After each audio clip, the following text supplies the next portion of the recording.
ಆತ್ಮೀಯರೇ, ಸಂಘರ್ಷ ನ್ಯೂಸ್ಗೆ ಹಾರ್ದಿಕವಾದಂಥ ಸ್ವಾಗತ. ನಾನು ನಿಮ್ಮ ಯಮನಪ್ಪ ಗುಣದಾಳ್ ಮಾತನಾಡ್ತಾ ಇದ್ದೀನಿ.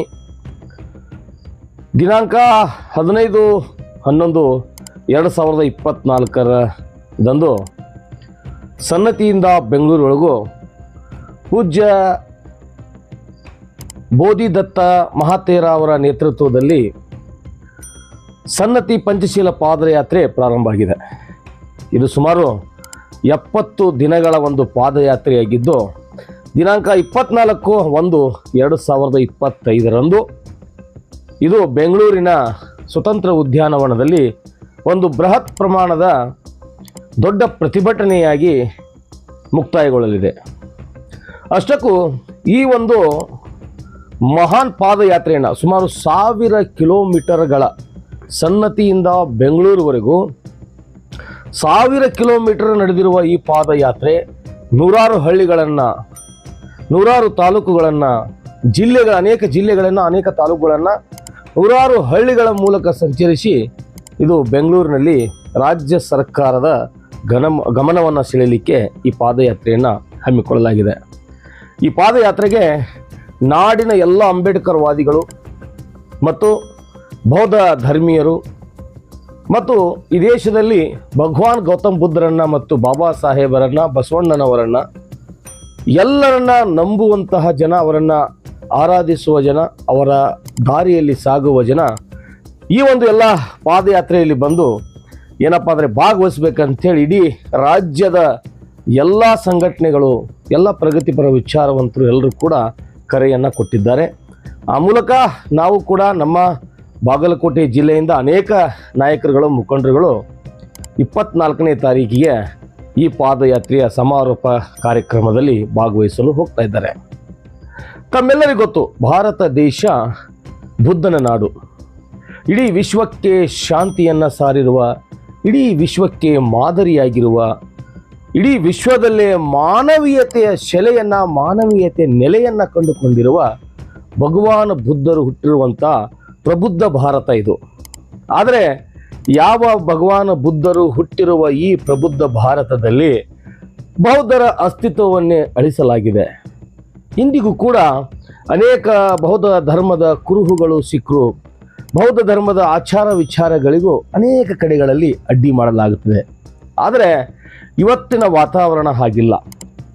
ಅನೇಕ ಜನರು ಬೌದ್ಧ ಧರ್ಮಕ್ಕೆ ಮರಳಿ ತಮ್ಮ ಗೂಡಿಗೆ ಹೋಗುವ ಮೂಲಕ ಬೌದ್ಧ ಧರ್ಮದ ನಿಜವಾದ ರೂಪವನ್ನು, ಬೌದ್ಧ ಧರ್ಮದ ನಿಜವಾದ ಒಂದು ಅಸ್ಮಿತೆಯನ್ನು ಅರ್ಥ ಮಾಡಿಕೊಂಡಿದ್ದಾರೆ. ಹಾಗಾಗಿ ಇವತ್ತು ಪಂಚಶೀಲಗಳನ್ನು, ಅಷ್ಟಾಂಗ ಮಾರ್ಗವನ್ನು ಅನುಸರಿಸಿ ಕರ್ನಾಟಕ ರಾಜ್ಯದಲ್ಲಿ ದಿಟ್ಟ ಹೆಜ್ಜೆಯನ್ನು ಇಟ್ಟಿದ್ದಾರೆ. ಆ ನಿಟ್ಟಿನಲ್ಲಿ ಕರ್ನಾಟಕ ರಾಜ್ಯದ ಮೂಲೆ ಮೂಲೆಗಳಲ್ಲಿ ಅನೇಕ ಬಂತೇಜಿಗಳು, ಅನೇಕ ಬುದ್ಧನ ಅನುಯಾಯಿಗಳು ಕಾರ್ಯಪ್ರವೃತ್ತರಾಗಿ ತಮ್ಮ ಕೆಲಸವನ್ನು ಮಾಡ್ತಾ ಇದ್ದಾರೆ. ತಮ್ಮೆಲ್ಲರಿಗೂ ಗೊತ್ತಿರಲಿ, ಸಾಮ್ರಾಟ್ ಅಶೋಕರ ಕೊನೆಯ ಕಾಲ ಅದು ನಮ್ಮ ಉತ್ತರ ಕರ್ನಾಟಕದ ಸನ್ನತಿಯಲ್ಲಿ ಅವರ ಕೊನೆಯ ದಿನಗಳನ್ನು ಕಳೆದಿದ್ದಾರೆ ಅಂದರೆ ನಾವೆಲ್ಲರೂ ತುಂಬ ಹೆಮ್ಮೆ ಪಡಬೇಕು. ಆದರೆ ಅಂತಹ ಸನ್ನತಿಯನ್ನೇ ಇವತ್ತು ಮರೆಮಾಚಲಾಗುತ್ತಿದೆ.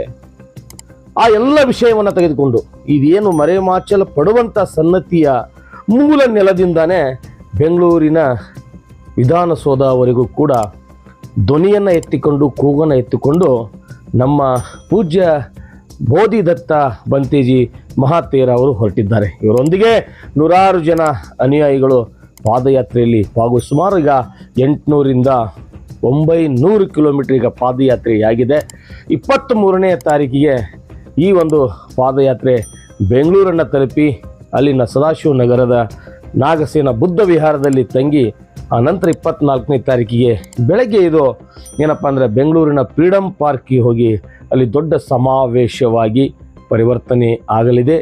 ಸಂಘಟಕರ ಮತ್ತು ಎಲ್ಲ ಬೌದ್ಧ ಅನುಯಾಯಿಗಳ ಮತ್ತು ಸಂಘಟನೆ DSS ಇರ್ಬೋದು, ಸಮತಾ ಸೈನಿಕ ದಳ ಇರ್ಬೋದು, ಭೀಮ್ ಆರ್ಮಿ ಇರ್ಬೋದು, ಹೀಗೆ ದಲಿತ ಸೇನೆ ಇರ್ಬೋದು, ಹೀಗೆ ಹಲವಾರು ಸಂಘಟನೆಯ ಮುಖಂಡರುಗಳು, ಹಲವಾರು ಈ ಬೌದ್ಧ ಸಮಾಜದ ಹಿರಿಯರು, ಹಲವಾರು ಬಂತೇಜಿಗಳ ಆಶಯ ಏನಪ್ಪ ಅಂದರೆ ಕರ್ನಾಟಕ ರಾಜ್ಯದಿಂದ ಎಲ್ಲ ನಮ್ಮ ಅನುಯಾಯಿಗಳು ಈ ಒಂದು ಪಂಚಶೀಲ ಪಾದಯಾತ್ರೆಯ ಈಗ ನಡ್ಕೋತ ಬಂದಿರುವಂತಹ ಈ ಪಂಚಶೀಲ ಪಾದಯಾತ್ರೆಯ ಅಂತಿಮ ದಿನ 24ನೇ ತಾರೀಕಿಗೆ ಎಲ್ಲರೂ ಸೇರಬೇಕಂತ ಹೇಳಿ ಒಂದು ಕರೆಯನ್ನು ಕೊಟ್ಟಿದ್ದಾರೆ. ನಮ್ಮ ಸಂಘರ್ಷ ನ್ಯೂಸ್ದಲ್ಲಿ ಕೂಡ ನಾವು ನೇರವಾಗಿ ಹೇಳ್ತಾ ಇದ್ದೀವಿ, ನೀವೆಲ್ಲರೂ ಕೂಡ ಬಂದು ಭಾಗವಹಿಸ್ಬೇಕಂತ ಹೇಳಿ ಹೇಳ್ತಾ ಇದ್ದೀವಿ. ಈ ಒಂದು ಪಂಚಶೀಲ ಪಾದಯಾತ್ರೆಯ ಪ್ರಮುಖ ಅಂಶಗಳನ್ನು ನಿಮ್ಗೆ ಹೇಳ್ತೀನಿ. ಕರ್ನಾಟಕದಲ್ಲಿ ಬೌದ್ಧರ ಅಭಿವೃದ್ಧಿ ಮಂಡಳಿಯನ್ನು ಸ್ಥಾಪನೆ ಮಾಡಬೇಕು. ಈ ಬೌದ್ಧರ ಅಭಿವೃದ್ಧಿ ಮಂಡಳಿಯಲ್ಲಿ ಕನಿಷ್ಠ ಅಂದ್ರೆ 1,000 ಕೋಟಿ ರೂಪಾಯಿ ಏನಪ್ಪಾ ಅಂದರೆ ಅನುದಾನವನ್ನು ಇಡಬೇಕನ್ನುವಂಥ ಹಕ್ಕೊತ್ತಾಯವನ್ನು ಈ ಸಂದರ್ಭದಲ್ಲಿ ಮಾಡಲಾಗ್ತಾ ಇದೆ. ಅದಲ್ಲದೇ ಬುದ್ಧ ಪೂರ್ಣಿಮಾ ದಿನದಂದು ಸಾರ್ವತ್ರಿಕವಾಗಿರ್ತಕ್ಕಂಥ ರಜೆಯನ್ನು ಘೋಷಣೆ ಮಾಡಬೇಕಂತೇಳಿ ಕರ್ನಾಟಕ ಸರ್ಕಾರದ ಮುಂದೆ ಬೇಡಿಕೆ ನೀಡಲಾಗುತ್ತದೆ. ಅದಲ್ಲದೇ ಕರ್ನಾಟಕದ ಬಹುಮುಖ್ಯ ಕ್ಷೇತ್ರವಾದಂತಹ ಸನ್ನತಿಯನ್ನು ಅಭಿವೃದ್ಧಿಗೊಳಿಸಬೇಕು. ಅಲ್ಲಿ ಅನೇಕ ರೀತಿಯ ಬದಲಾವಣೆಗಳನ್ನು ವಿಶ್ವವಿಖ್ಯಾತ ಅದೊಂದು ಪ್ರವಾಸಿ ಸ್ಥಾನವನ್ನಾಗಿ ಅದನ್ನು ಏನಪ್ಪ ಅಂದ್ರೆ ಮಾರ್ಪಾಟು ಮಾಡಬೇಕನ್ನುವಂತಹ ಒತ್ತಾಯ ಇದೆ. ಅದಲ್ಲದೆ ಮಹಿಷಾಮಂಡಲ ಸುವರ್ಣಗಿರಿ ಏನ ಇದೆ ಅದನ್ನು ಅಭಿವೃದ್ಧಿಪಡಿಸಬೇಕು. ಕನಿಷ್ಠ 200 ಎಕರೆಯಲ್ಲಿ ಥೀಮ್ ಪಾರ್ಕ್ ಮತ್ತು 7 ಸ್ಟಾರ್ ಸ್ಮಾರಕವನ್ನಾಗಿ ಸನ್ನತಿಯನ್ನ ನಿರ್ಮಾಣ ಮಾಡಬೇಕು. ಕನಿಷ್ಠ 500 ಕೋಟಿ ರೂಪಾಯಿಯನ್ನು ಇದಕ್ಕೆ ಅನುದಾನ ಇಡಬೇಕನ್ನುವಂಥದ್ದು ಅಲ್ಲಿಯ ಒಂದು ಈ ಪಾದಯಾತ್ರೆಯ ಉದ್ದೇಶವಾಗಿದೆ. ಪ್ರತಿ ವರ್ಷ ಫೆಬ್ರವರಿ 12ರಂದು ಸಾಮ್ರಾಟ್ ಅಶೋಕ ಸನ್ನತಿ ಉತ್ಸವವನ್ನು ಸರ್ಕಾರದಿಂದಲೇ ಆಚರಣೆ ಮಾಡಬೇಕನ್ನುವಂತಹ ಪ್ರಮುಖವಾಗಿರ್ತಕ್ಕಂಥ ಬೇಡಿಕೆಯನ್ನು ಇವರು ಇಟ್ಕೊಂಡಿದ್ದಾರೆ. ರಾಜ್ಯದ ಪ್ರತಿ ಜಿಲ್ಲಾ ಮತ್ತು ತಾಲೂಕುಗಳಲ್ಲಿ ಬುದ್ಧ ವಿಹಾರ ನಿರ್ಮಾಣಕ್ಕಾಗಿ ಕನಿಷ್ಠ 5 ರಿಂದ 10 ಎಕರೆ ಜಮೀನನ್ನು ಮೀಸಲಿಡಬೇಕು ಮತ್ತು ಆಯಾ ಸಂಬಂಧಪಟ್ಟಂತ ಅಲ್ಲಿ ಸಮಿತಿಗಳಿದ್ರೆ, ಅಲ್ಲಿ ಮಂಡಳಿಗಳಿದ್ರೆ ಅವರಿಗೆ ಅನುದಾನವನ್ನು ಘೋಷಣೆ ಮಾಡಬೇಕನ್ನುವಂತಹ ಒಂದು ವಿಶೇಷವಾಗಿರುವಂತಹ ಬೇಡಿಕೆಯನ್ನು ಈ ಒಂದು ಪಂಚಶೀಲ ಪಾದಯಾತ್ರೆಯ ಉದ್ದೇಶದಲ್ಲಿ ಇಡಲಾಗಿದೆ. ಅದಲ್ಲದೆ ಕರ್ನಾಟಕದಲ್ಲಿ ದೊರೆತಿರುವ ಸಾಮ್ರಾಟ್ ಅಶೋಕರ ಶಿಲಾಶಾಸನಗಳನ್ನು, ಅವರು ಸಿಕ್ಕಿರುವಂಥ ಎಲ್ಲ ಸ್ಥಳಗಳನ್ನು ಸಂರಕ್ಷಣೆ ಮಾಡಬೇಕು. ಈ ಸಂರಕ್ಷಣೆ ಮಾಡಲಿಕ್ಕೆ ವಿಶೇಷವಾಗಿರುವಂತಹ ಯೋಜನೆಯನ್ನು ಕರ್ನಾಟಕ ಸರ್ಕಾರ ನಿರ್ಮಾಣ ಮಾಡಬೇಕನ್ನುವಂತಹ ಒಂದು ಬೇಡಿಕೆಯನ್ನು ಕೂಡ ಇದರಲ್ಲಿ ಇಡಲಾಗಿದೆ. ಅದಲ್ಲದೆ ತಮ್ಮೆಲ್ಲರಿಗೂ ಗೊತ್ತು, ಏನು ವಿಶ್ವವಿಖ್ಯಾತ ಬುದ್ಧ ಮಲಗಿರುವಂತಹ ಬೆಟ್ಟ ಯಾದಗಿರಿ ಜಿಲ್ಲೆ ಶಾಪುರ್ನಲ್ಲಿ ಏನು ವಿಶ್ವವಿಖ್ಯಾತ ಬುದ್ಧ ಮಲಗಿರುವ ಬೆಟ್ಟ ಇದೆ. ಆ ಬೆಟ್ಟಕ್ಕೆ ಸುಮಾರು 50 ಎಕರೆಯಲ್ಲಿ ಒಂದು ಏನಪ್ಪ ಅಂದ್ರೆ ಒಂದು ಪಾರಂಪರಿಕವಾಗಿರ್ತಕ್ಕಂಥ ಸಗರಾದ್ರಿ ತಾಣವನ್ನಾಗಿ ಅದನ್ನು ಮಾಡಿ ಅದನ್ನು ಸಂರಕ್ಷಣೆ ಮಾಡಬೇಕು ಅನ್ನುವಂತಹ ಮತ್ತು ಅದರಲ್ಲಿ ಒಂದು ಥೀಮ್ ಪಾರ್ಕನ್ನು ಕೂಡ ನಿರ್ಮಾಣ ಮಾಡಬೇಕು ಅನ್ನುವಂತಹ ಹಲವಾರು ಬೇಡಿಕೆಗಳನ್ನು, ಇದಷ್ಟೇ ನಾನು ಹೈಲೈಟ್ ಹೇಳಿದ್ದೀನಿ. ಇನ್ನೂ 10 ಹಲವಾರು ಬೇಡಿಕೆಗಳನ್ನ ಇಟ್ಟುಕೊಂಡು ಈ ಒಂದು ಏನು ಪಂಚಶೀಲ ಪಾದಯಾತ್ರೆ 70 ದಿನಗಳ ಈ ಪಂಚಶೀಲ ಪಾದಯಾತ್ರೆಯಲ್ಲಿ ನಾಡಿನ ಹಲವಾರು ಶರಣ ಸೂಫಿ ಸಂತರು, ಮುಖಂಡರುಗಳು, ಸಂಘಟನಾಕಾರರು, ಹೋರಾಟಗಾರರು, ಚಳವಳಿಗಾರರು ಎಲ್ಲರೂ ಕೂಡ ಇದಕ್ಕೆ ಬೆಂಬಲ ವ್ಯಕ್ತಪಡಿಸಿದ್ದಾರೆ. ಅದಲ್ಲದೇ ಕರ್ನಾಟಕ ಸರ್ಕಾರದ ಹಲವಾರು ಮಂತ್ರಿಗಳು ಕೂಡ ಇದಕ್ಕೆ ಬೆಂಬಲವನ್ನು ಕೊಟ್ಟಿದ್ದಾರೆ. ಇದು ಬುದ್ಧನ ನಾಡು.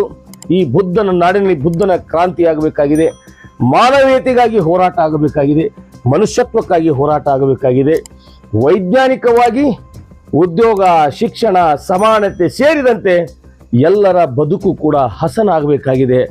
ಆ ಕಾರಣಕ್ಕಾಗಿ ದಿನಾಂಕ 24ರಂದು ನಡೆಯುವ ಪಂಚಶೀಲ ಪಾದಯಾತ್ರೆಯ ಸಮಾರೋಪ ಕಾರ್ಯಕ್ರಮ, ಅದರ ಮೂಲಕ ಕರ್ನಾಟಕದ ಮುಖ್ಯಮಂತ್ರಿಯವರಿಗೆ ಒಂದು ಮನವಿಯನ್ನು ಕೊಡುವ ಮೂಲಕ ಈ ಕೆಳಗಿನ ಎಲ್ಲ ಬೇಡಿಕೆಗಳನ್ನ ಈಡೇರಿಸಲಿಕ್ಕೆ ಹಕ್ಕೊತ್ತಾಯವನ್ನು ಮಾಡಲಾಗ್ತಾ ಇದೆ. ನಾಡಿನ ಸಮಸ್ತ ಜನರು ಇದರಲ್ಲಿ ಭಾಗವಹಿಸಬೇಕಂತ ತಮ್ಮಲ್ಲಿ ಕೇಳ್ಕೊಳ್ತಾ ಇದ್ದೀವಿ. ನಾವು ನಮ್ಮ ಜಿಲ್ಲೆ ಬಾಗಲಕೋಟೆಯಿಂದ ಕೂಡ ಭಾಗವಹಿಸ್ತಾ ಇದ್ದೀವಿ. ನೀವೆಲ್ಲರೂ ಬಂದು ಭಾಗವಹಿಸಿ. ಧನ್ಯವಾದಗಳು. ಜೈ ಭೀಮ್, ನಮೋ ಬುದ್ಧಾಯ.